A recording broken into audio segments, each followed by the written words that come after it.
আজকের ভিডিওতে আপনাদের দেখাবো গ্রামীণ বাংলার হারিয়ে যাওয়া ঐতিহ্যবাহী খেলাসমূহ।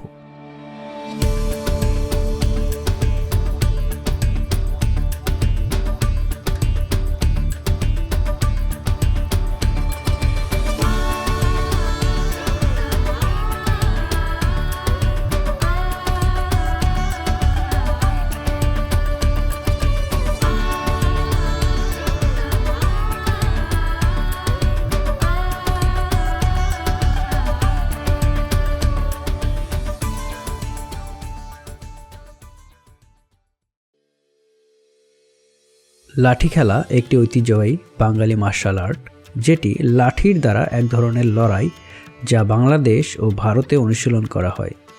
লাঠি খেলা অনুশীলনকারীকে লাঠিয়াল বলা হয়। লাঠি খেলা লাঠি দিয়ে আত্মরক্ষা শেখায়। ব্রিটিশ শাসনামলে পূর্ব বাংলা ও পশ্চিমবঙ্গের জমিদাররা নিরাপত্তার জন্য লাঠিয়ালদের নিযুক্ত করত। ইংরেজ বিরোধী বিভিন্ন আন্দোলনে বাঙালি লাঠিয়ালরা ইংরেজদের দুশ্চিন্তার কারণ হয়েছিল বহুবার। সাহিত্য সম্রাট বঙ্কিমচন্দ্র চট্টোপাধ্যায়ের দেবী চৌধুরানী উপন্যাসে বাঙালির লাঠি বিষয়ে একটি পূর্ণ উপচ্ছেদ লিখেছিলেন তিনি। বাঙালির লাঠির আঘাতে অত্যাধুনিক বন্দুকও ভেঙে যেত। স্বদেশী আন্দোলনের সময়ে বিপ্লবীরা গণজাগরণের উদ্দেশ্যে নিয়মিত লাঠি খেলার আয়োজন করতেন। হাডুডু বা কাবাডি খেলা ভারতীয় উপমহাদেশে খুবই জনপ্রিয় একটি খেলা। হাডুডু খেলার একটা বিশেষত্ব হচ্ছে যে দুইটি দল থাকবে এবং যে দলে অন্য প্রতিপক্ষকে আটকাইতে পারবে তারা একটা পয়েন্ট পাবে। এভাবেই যাদের পয়েন্ট বেশি হবে তারাই খেলায় জিতে যাবে। দিনে দিনে গ্রাম বাংলায় এই হাডুডু খেলা বিলুপ্তপ্রায় হয়ে গেছে। তবে আমরা আধুনিকতার কল্যাণে বিশ্বমঞ্চে কাবাডি খেলার প্রতিযোগিতা দেখতে পাই। তাই বলা চলে এই খেলা এখনও হারিয়ে যায়নি।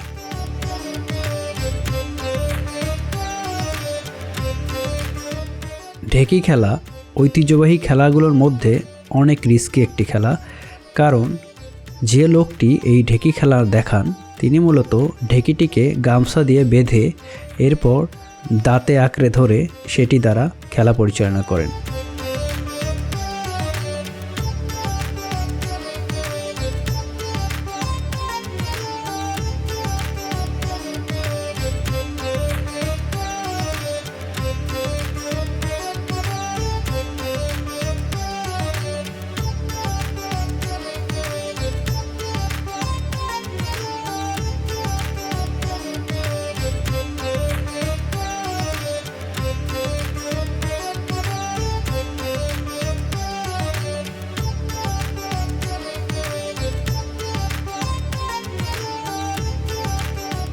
অনেক সময় দেখা যায় তিনি ঢেকিকে নিজের মুখের ওপর ব্যালেন্স করে অনেক ধরনের কৌশল দেখান। এই খেলা আমি যখন দেখছিলাম তখন আমারই বেশ ভয় লেগেছিল, কারণ এই ঢেকিটি মোটামুটি ভালোই ওজন ছিল, আর তিনি কিভাবে এটি মুখের ওপর ব্যালেন্স করে খেলা দেখালেন এটি প্রায় আজব একটি বিষয় ছিল।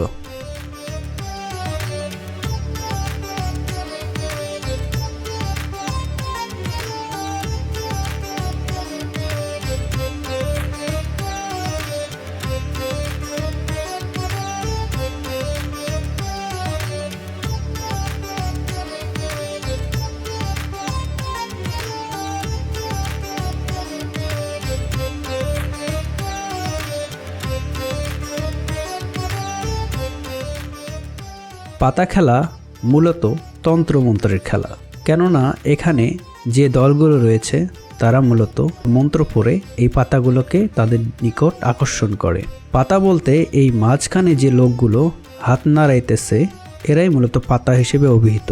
এরা প্রত্যেককেই তুলা রাশি, এবং এই খেলার মূল প্রেক্ষাপট হচ্ছে যারা তুলা রাশি তাদের ওপর যে 4টি টিম রয়েছে তারা বিভিন্ন ধরনের তন্ত্রমন্ত্র নিক্ষেপ করবেন এবং তাদের তন্ত্রমন্ত্র দ্বারা তাদের দিকে আকৃষ্ট করবেন, এবং যে দলটি সবচেয়ে বেশি পাতা নামাতে পারবে, অর্থাৎ এই 4 জন যারা পাতা হয়েছেন তারা যে দলে যে নিস্তেজ হয়ে যাবেন আর ফিরে আসবে না, তখন সেই পাতাটা তাদের হিসেবে কাউন্ট হবে।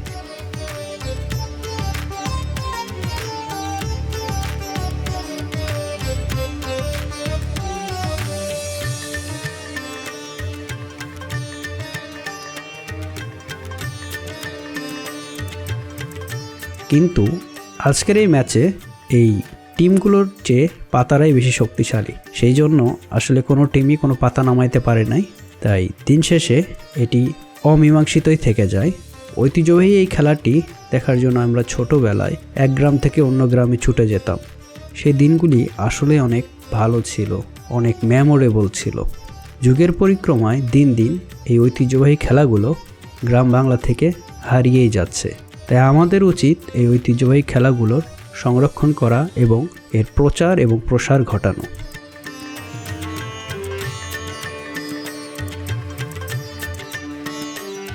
আজকের ভিডিও তবে এখানেই শেষ করছি। দেখা হবে পরবর্তী কোনো ভিডিওতে। সে পর্যন্ত সবাই ভালো থাকুন, সুস্থ থাকুন। আল্লাহ হাফেজ।